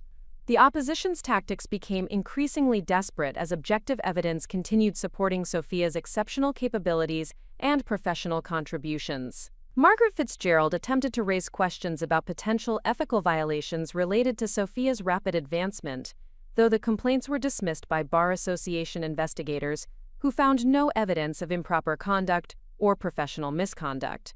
The ethical investigation created temporary stress for Sophia, but ultimately strengthened her position by providing official validation of her professional conduct and competence. The investigators' report specifically noted the exceptional quality of her legal work and the innovative strategies she had developed for addressing systemic discrimination through comprehensive advocacy approaches. The resistance reached its peak during the State Bar Civil Rights Section's annual meeting, where Margaret Fitzgerald delivered a speech about the importance of maintaining professional standards and gradual advancement that thinly disguised an attack on Sophia's qualifications and rapid recognition within the legal community. The presentation was poorly received by audience members who recognized the personal motivations underlying the ostensibly principled arguments. Sophia's response to Margaret's speech demonstrated the diplomatic skills and professional maturity that had characterized her approach to the opposition throughout the controversy. She acknowledged the importance of professional standards while emphasizing that competence should be evaluated based on outcomes and client satisfaction rather than arbitrary timeline requirements or traditional advancement pathways. The vote on Sophia's nomination resulted in overwhelming support from State Bar members who recognized her exceptional contributions to civil rights advocacy and rejected attempts to limit advancement opportunities based on political considerations rather than professional merit. The victory represented validation of performance-based recognition over tenure-based advancement within the legal community. The aftermath of the nomination controversy established Sophia as a leader within the civil rights community who had overcome organized resistance through consistent excellence and professional conduct. The opposition had inadvertently enhanced her reputation by forcing public examination of her qualifications and generating widespread recognition of her exceptional capabilities. James observed the resistance and its resolution with professional satisfaction and personal pride in Sophia's handling of political challenges that would have derailed less capable attorneys. Her mature response to undermining tactics and commitment to client welfare despite professional attacks demonstrated the character qualities that distinguished exceptional lawyers from merely competent practitioners. The experience of facing organized resistance and prevailing through merit-based evaluation provided valuable lessons about legal profession politics and the importance of maintaining focus on client outcomes rather than professional advancement considerations. Sophia emerged from the controversy with enhanced credibility and broader recognition within the civil rights community. The relationships that Sophia had built with federal judges, opposing counsel, and clients proved more valuable than the approval of attorneys who had opposed her advancement. The support from individuals who had observed her work directly provided objective assessment of her capabilities, while the opposition reflected insecurities and professional jealousies that revealed more about her detractors than about her qualifications. The resistance experience also strengthened Sophia's relationship with James, who had provided strategic guidance and professional support throughout the controversy, while demonstrating his commitment to merit-based advancement and his confidence in her exceptional capabilities. Their professional partnership had weathered political attacks and emerged stronger through shared commitment to client welfare and legal excellence. The resolution of the resistance campaign created opportunities for Sophia to assume leadership roles within professional organizations and policy advocacy initiatives that would expand her influence beyond individual case representation. The recognition she had gained through overcoming opposition positioned her for continued advancement towards senior roles in civil rights advocacy and potential judicial appointments.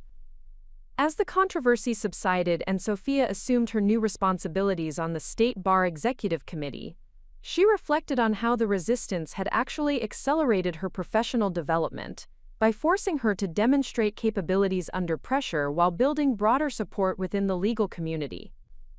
The opposition had tested her resilience and professional judgment in ways that strengthened her preparation for continued leadership roles.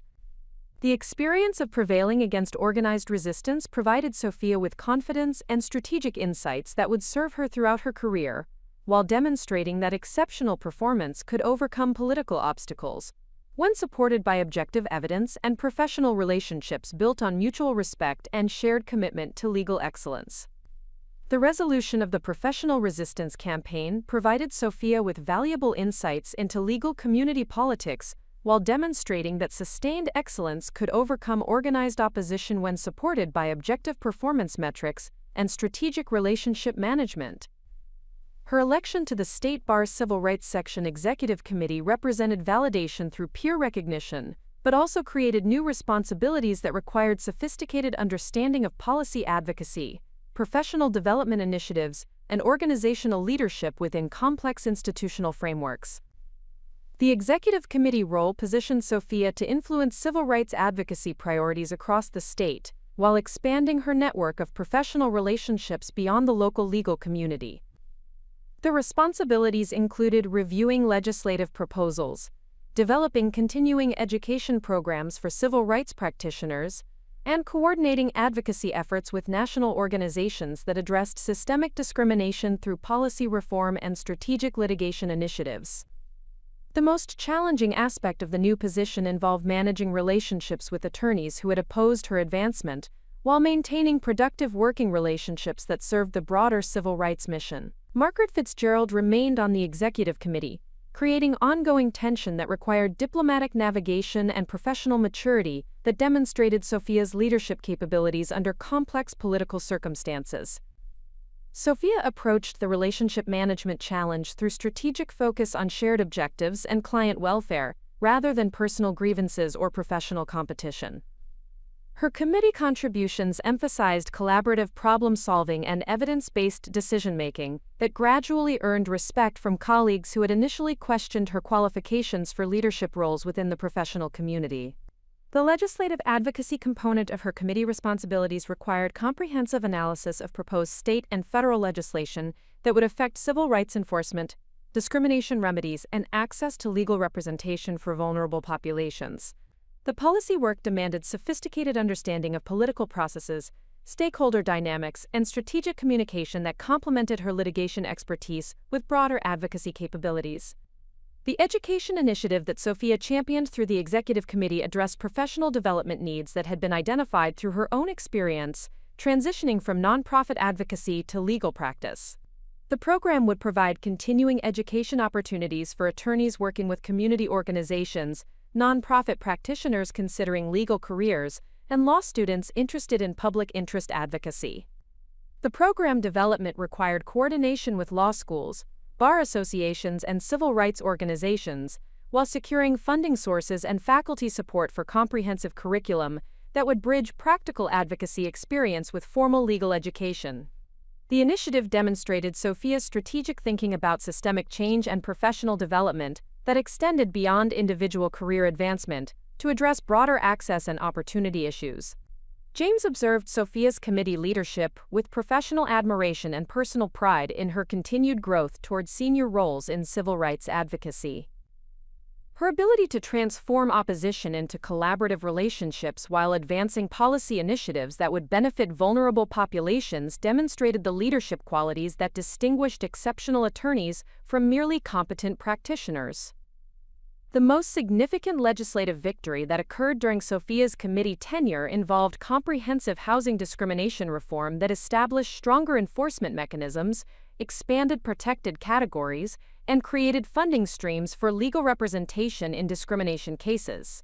The legislation directly addressed systemic issues that Sophia had encountered through her litigation practice, while providing policy solutions that would prevent future violations.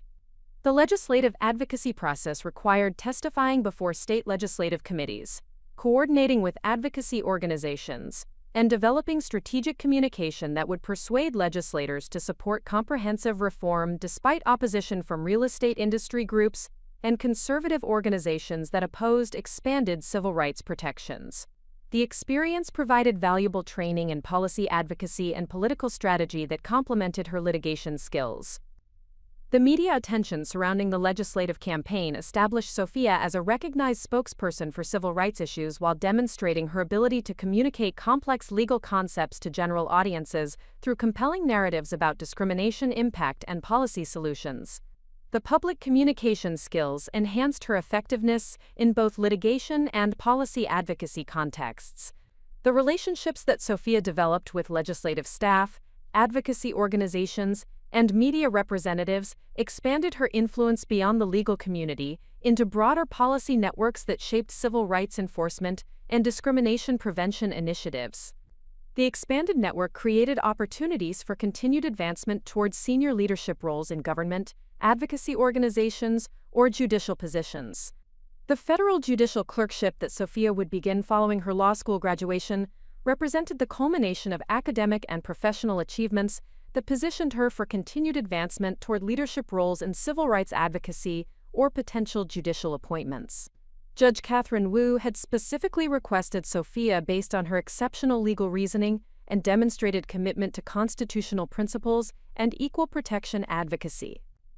The clerkship preparation required intensive study of federal court procedures, constitutional law doctrine, and judicial decision-making processes that would provide sophisticated understanding of legal system functioning at the highest levels. The experience would complement her litigation and policy advocacy expertise with judicial perspective that would inform her continued professional development. The most personally satisfying aspect of Sophia's professional advancement involved the recognition from clients and community members who had benefited from her advocacy efforts.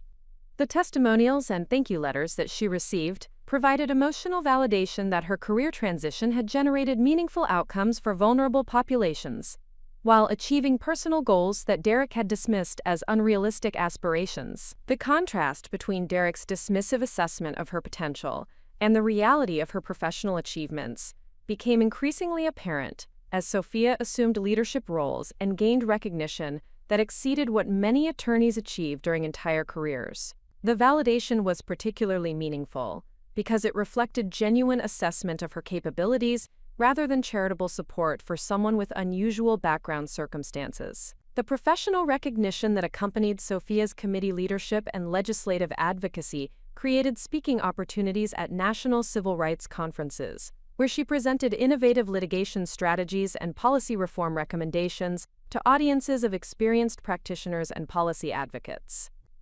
The presentations established her as an emerging thought leader whose perspectives influenced broader discussions about discrimination remedies and systemic change approaches. The relationship dynamics within the State Bar Executive Committee evolved as Sophia demonstrated consistent leadership and collaborative problem-solving that benefited all committee members while advancing civil rights advocacy objectives. Margaret Fitzgerald gradually acknowledged Sophia's capabilities and began supporting initiatives that she had previously opposed due to personal resentment about rapid advancement patterns. The transformation of Margaret's attitude reflected the broader shift in professional community perception, as objective evidence continued demonstrating Sophia's exceptional capabilities and genuine commitment to client welfare. The opposition that had initially challenged her advancement ultimately strengthened her position by forcing comprehensive evaluation of her qualifications and performance outcomes. The strategic maneuvering skills that Sophia developed through managing professional resistance and building collaborative relationships within complex organizational structures prepared her for senior leadership roles that would require sophisticated understanding of political dynamics, stakeholder management, and institutional change processes. The experience provided valuable training that complemented her legal expertise with organizational leadership capabilities. The personal growth that occurred during the strategic maneuvering phase included increased confidence in her judgment and decision-making abilities, while maintaining humility about continued learning opportunities and professional development needs. The balance between confidence and humility demonstrated emotional intelligence that distinguished effective leaders from individuals who possessed technical competence without interpersonal sophistication. The mentorship relationship with James continued evolving as Sophia assumed greater independence and leadership responsibilities while maintaining collaborative partnership that benefited both their professional development and client outcomes. The relationship demonstrated successful transition from dependent mentorship to peer collaboration based on mutual respect and shared commitment to civil rights advocacy. The professional network that Sophia had built through strategic relationship management and collaborative leadership created foundation for continued advancement, while providing support systems that would facilitate her transition to senior roles in government, judiciary, or advocacy organizations. The network reflected genuine professional relationships based on competence and shared values, rather than political alliance or personal favor obligations. The policy impact that resulted from Sophia's committee leadership and legislative advocacy generated systemic changes that would benefit vulnerable populations beyond her individual clients, while establishing precedents for continued reform initiatives. The outcomes demonstrated that exceptional performance in individual cases could be leveraged to create broader social change through strategic policy advocacy and institutional leadership. As Sophia prepared for the transition from law student and part-time practitioner to federal judicial clerk with comprehensive civil rights expertise, she reflected on the extraordinary professional transformation that had occurred since Derek's devastating rejection. The strategic maneuvering skills she had developed through managing opposition and building collaborative relationships represented capabilities that far exceeded anything Derek had understood about her potential during their relationship. The leadership recognition, policy achievements, and professional relationships that defined Sophia's emerging career trajectory demonstrated that his assessment of her limitations had been fundamentally flawed in ways that would become increasingly apparent as her influence and impact continued expanding through senior roles in civil rights advocacy and potential judicial service that would shape legal precedents for decades to come. The transition from law school graduation to federal judicial clerkship marked a pivotal moment in Sophia's professional development, when James Brennan's mentorship evolved from career guidance to strategic partnership that would shape her understanding of legal practice as a tool for systemic change rather than merely individual case resolution. The complexity of working within federal court systems while maintaining her civil rights advocacy focus required sophisticated understanding of judicial perspectives, constitutional interpretation, and strategic litigation approaches that would influence legal precedent development for decades. James recognized that Sophia's exceptional trajectory positioned her for leadership roles that would extend far beyond traditional legal practice into policy development, judicial service, and institutional reform that could address discrimination at structural levels rather than through reactive case-by-case intervention. The mentorship conversations during this critical transition period focused on long-term strategic thinking about career pathways that would maximize her potential impact on civil rights advancement and social justice outcomes. The federal clerkship with Judge Catherine Wu represented an extraordinary opportunity to observe constitutional law development from judicial perspectives, while contributing to legal research and opinion drafting that would establish binding precedents for civil rights enforcement throughout the federal system.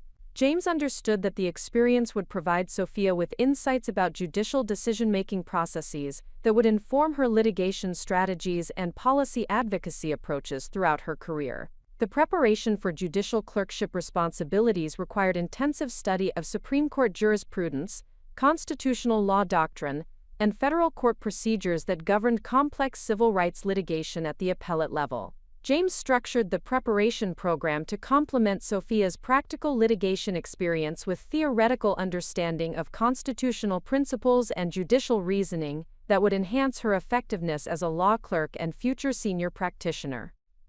The mentorship discussions addressed the cultural adjustment required for transition from advocacy role to judicial support function, where maintaining appropriate neutrality and analytical objectivity was essential for effectiveness while preserving her commitment to civil rights principles and social justice outcomes. James emphasized that understanding judicial perspectives would ultimately enhance her advocacy capabilities, rather than compromise her dedication to client welfare and systemic change. The strategic career planning that James facilitated during this transition period included analysis of potential pathways toward senior government positions, judicial appointments, and leadership roles within major civil rights organizations that could leverage Sophia's unique combination of practical litigation experience, policy advocacy expertise, and federal court system knowledge that few attorneys possessed at her career stage. The most significant aspect of James's mentorship during this period involved helping Sophia understand the interconnections between individual case outcomes and broader policy implications that could be leveraged to create systemic change through strategic litigation, legislative advocacy, and institutional reform initiatives. His guidance emphasized the importance of thinking beyond immediate client needs to consider long-term impact on civil rights enforcement and discrimination prevention. The relationship between James and Sophia had evolved from traditional mentor-student dynamic to collaborative partnership, where her exceptional capabilities and fresh perspectives complemented his experience and institutional knowledge to create innovative approaches to civil rights advocacy that neither could have developed independently. The partnership demonstrated the mutual benefit of mentorship relationships that fostered genuine intellectual exchange rather than hierarchical knowledge transfer. James observed Sophia's continued development with professional admiration that reflected genuine respect for her analytical sophistication and strategic thinking rather than paternal pride in a protégé's advancement. Her capabilities had reached levels that challenged his own understanding of civil rights law and advocacy strategies, creating opportunities for collaborative learning that enhanced both their professional effectiveness and intellectual growth. The discussions about federal court dynamics and judicial decision-making processes revealed James's sophisticated understanding of constitutional law development and the political factors that influenced judicial interpretation of civil rights statutes and equal protection principles. His insights provided Sophia with strategic knowledge about timing litigation challenges, selecting appropriate jurisdictions, and framing constitutional arguments to maximize chances of favorable precedent development. The most valuable guidance that James provided during this transition period involved understanding the long-term career implications of different pathway choices and the importance of building professional relationships that would support continued advancement toward positions of significant influence within legal and policy communities. His network of contacts included federal judges, senior government officials, and civil rights organization leaders who could provide opportunities for continued career development.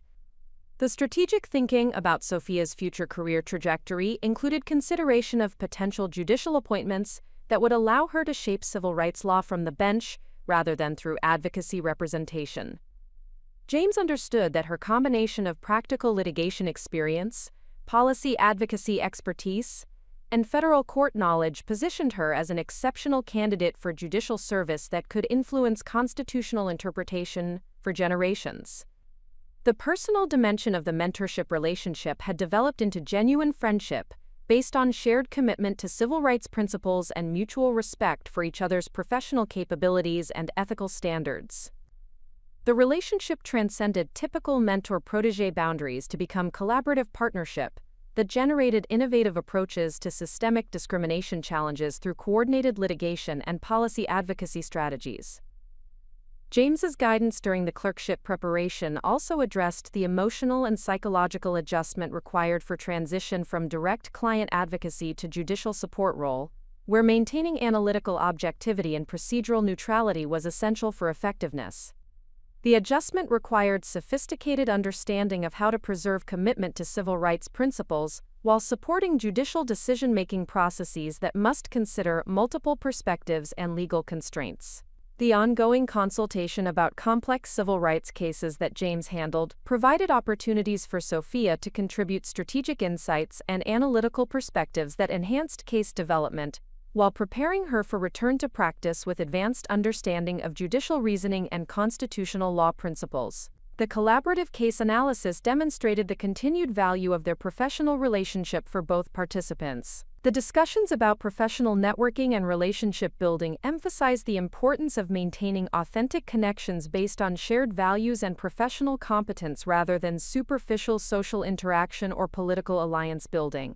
James's approach to professional development emphasized substance over appearance and long-term relationship building over short-term advantage seeking. The strategic guidance about managing professional recognition and media attention addressed the challenges of maintaining appropriate professional boundaries while leveraging public visibility to advance civil rights causes and policy initiatives.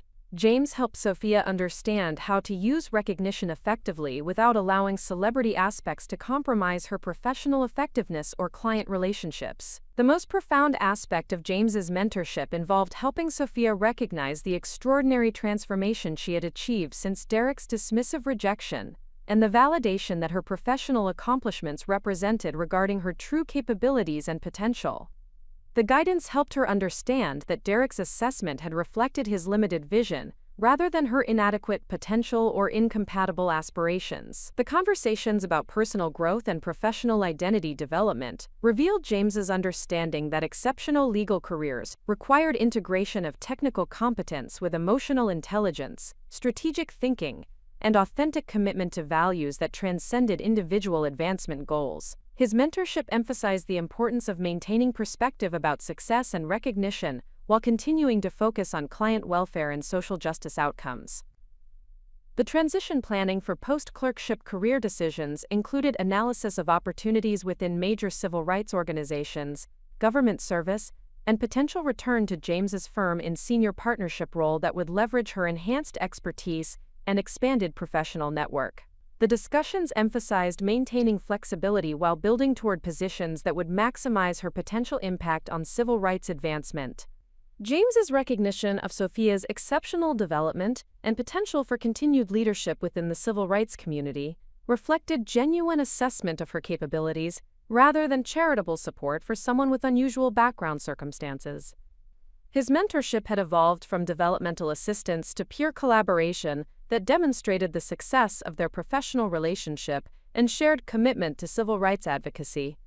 The guidance that James provided during this critical transition period established foundation for Sophia's continued advancement towards senior leadership roles that would ultimately validate the investment he had made in her professional development, while demonstrating that exceptional talent could emerge from any background when properly recognized and supported through strategic mentorship and collaborative partnership.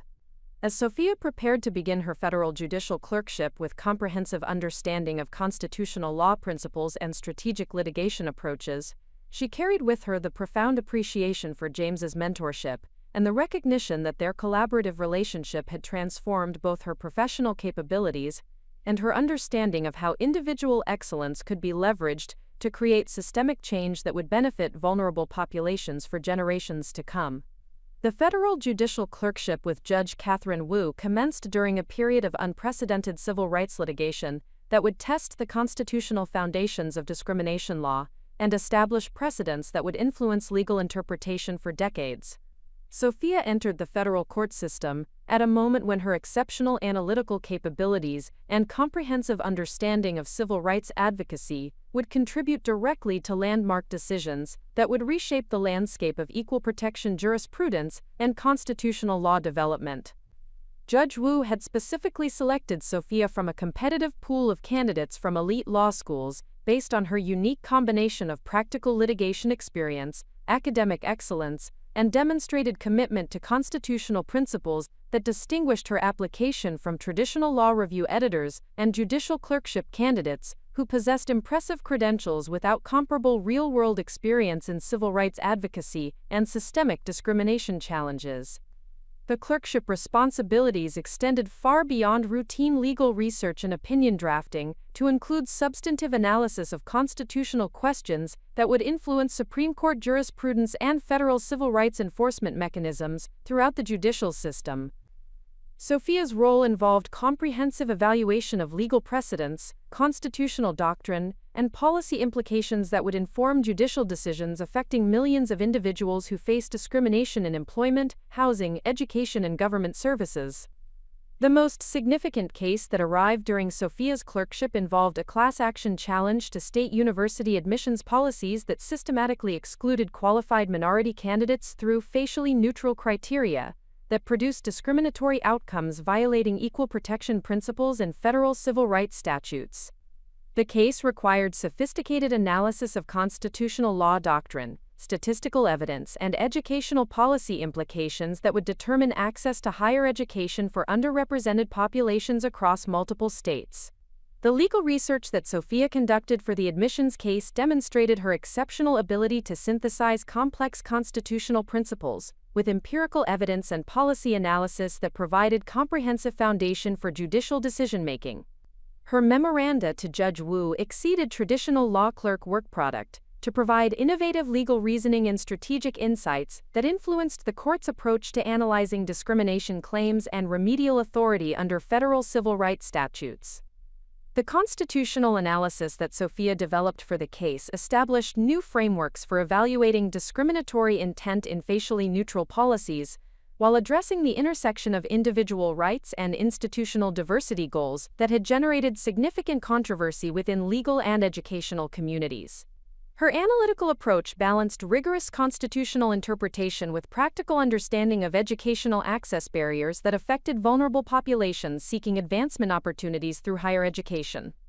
Judge Wu relied increasingly on Sophia's sophisticated legal reasoning and comprehensive understanding of civil rights law to navigate complex constitutional questions that required both theoretical expertise and practical understanding of discrimination impact on real communities and individuals.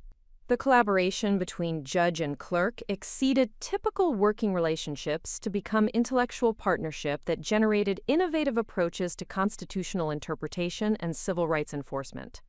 The opinion drafting process for the admissions case required Sophia to translate complex constitutional analysis into accessible legal reasoning that would provide clear guidance for lower courts, educational institutions, and civil rights advocates, while establishing precedents that would influence future discrimination challenges.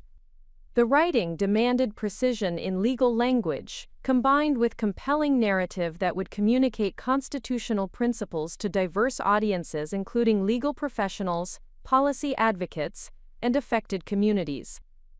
The decision in the admissions case, which incorporated substantial portions of Sophia's legal analysis and constitutional reasoning, established groundbreaking precedent for challenging discriminatory admissions policies, while providing institutional guidance for developing diversity programs that complied with constitutional requirements and federal civil rights statutes.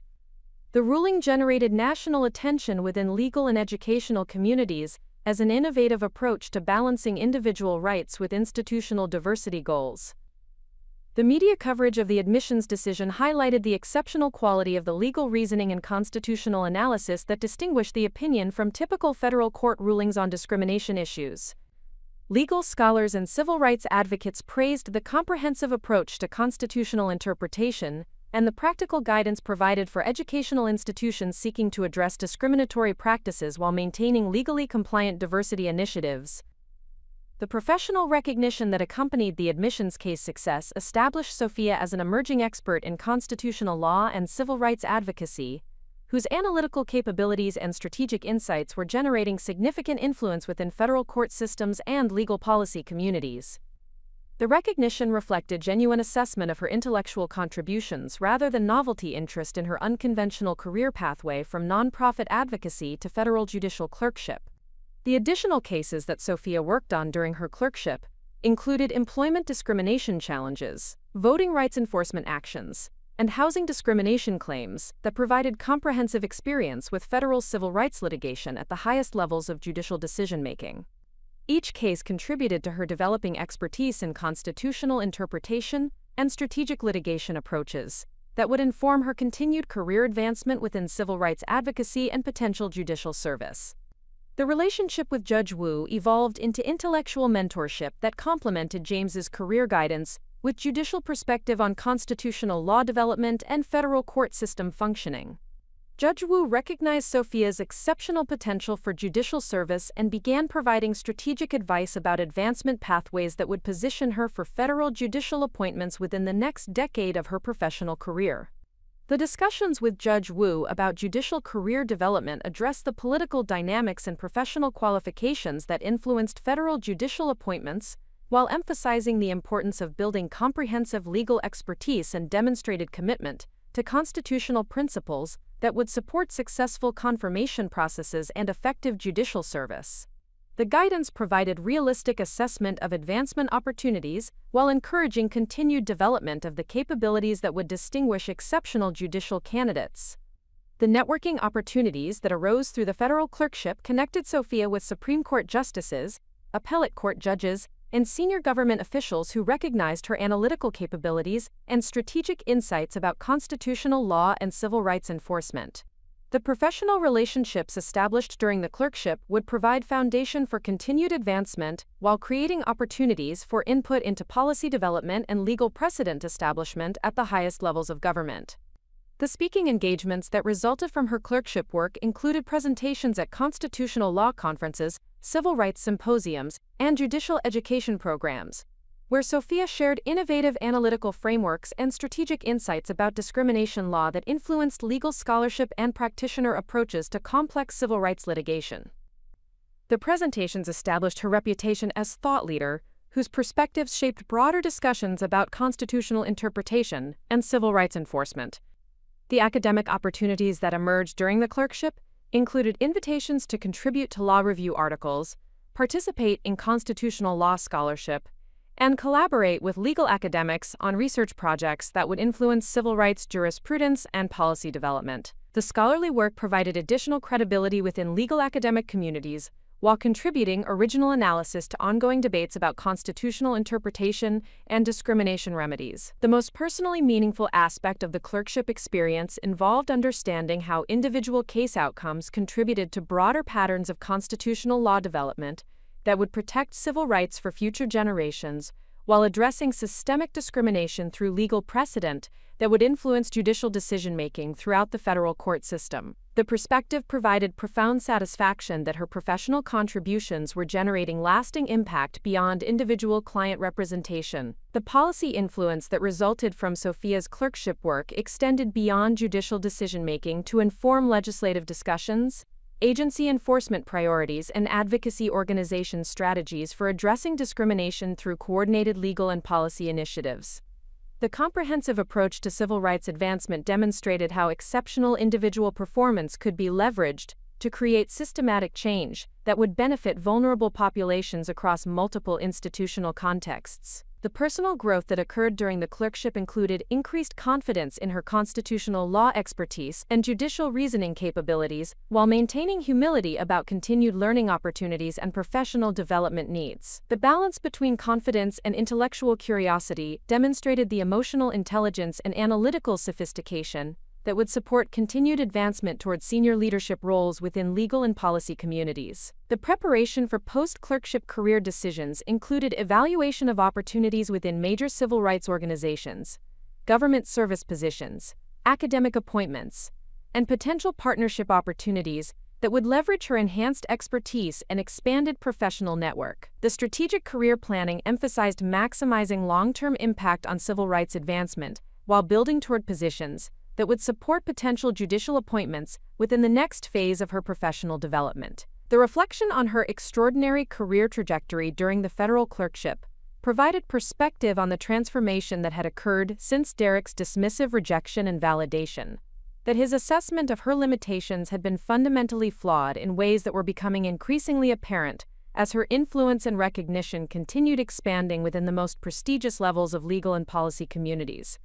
As the clerkship year concluded with exceptional evaluations from Judge Wu and recognition throughout the federal court system for outstanding legal analysis and constitutional reasoning, Sophia prepared for the next phase of her career with comprehensive understanding of how individual excellence could be translated into systemic influence that would shape civil rights law and constitutional interpretation for generations, while demonstrating conclusively that Derek's predictions about her future prospects had been spectacularly wrong in ways that would soon become undeniably. Up next, you've got two more standout stories right on your screen. If this one hit the mark, you won't want to pass these up. Just click and check them out. And don't forget to subscribe and turn on the notification bell so you don't miss any upload from us.